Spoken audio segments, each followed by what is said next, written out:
গরুর মাংস কম বেশি সবারই ফেভারিট। আর সেটা যদি সবজি দিয়ে রান্না হয় তাহলে খাবারের স্বাদটা আরও বেড়ে যায়। আপনারা অনেকভাবে খেয়েছেন, একবার এভাবে ট্রাই করবেন। প্রিয় দর্শক, আসসালামু আলাইকুম। ফুড বাংলায় আপনাদের স্বাগতম। এখানে আমি গরুর মাংস নিয়েছি 1 কেজি। ভালো করে ধুয়ে নিব।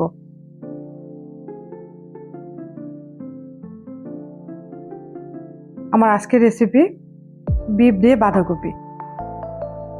পেঁয়াজ কুচি দিব, একটু মোটা মোটা করে কেটে দিব, আর দিব কাঁচামরিচ, তেজপাতা দিব, কয়েকটা আস্ত গরম মশলা, জিরার গুঁড়া, ধনিয়া গুঁড়া, মরিচের গুঁড়া, হলুদ ও লবণ। আর ভাজা জিরা গুঁড়া দিব না, এখানে কাঁচা জিরা গুঁড়া, আদা ও রসুন বাটা, তেল দিব। ভালো করে মেখে নেব।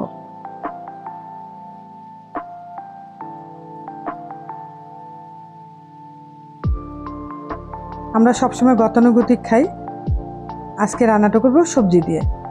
চুলে বসিয়ে দিয়ে আমি এখন বাঁধাকপিটা কেটে নিব। ছোট সাইজের বাঁধাকপি।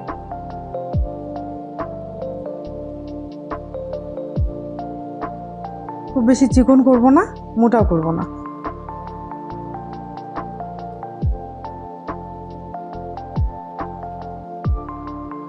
যদি আপনাদের কাছে ভিডিওটি ভালো লাগে তাহলে শেয়ার করে নিজের কাছে রেখে দিবেন, অন্যকে দেখার সুযোগ করে দিবেন। আর বাঁধাকপিটা পানিতে ভিজিয়ে রাখা যাবে না, ধুয়ে ঝরিয়ে রাখতে হবে যেন একটুকু পানি না থাকে।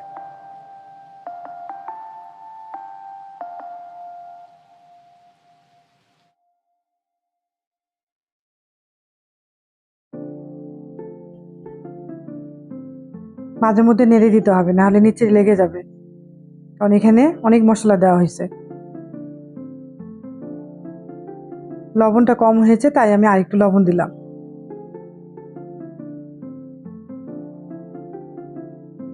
মাংস রান্নাটা মিডিয়াম হিটে রান্না করলেই ভালো হয়, তাহলে সেদ্ধ হয় ভালো করে।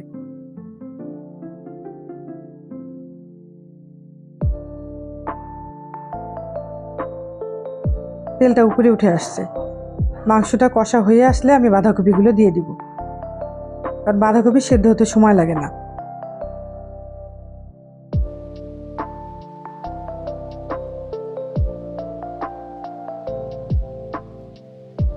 বাঁধাকপি দিয়ে আরেকটু কষে নিব।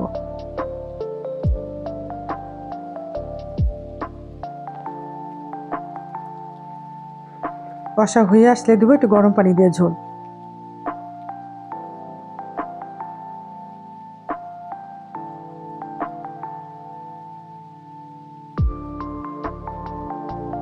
কষাটা আপনারা দেখতে পাচ্ছেন। ঝোলটা একেবারে অল্প দিব, খুব বেশি না। নামানোর আগে আগে দেবো গরম মশলা গুঁড়ো।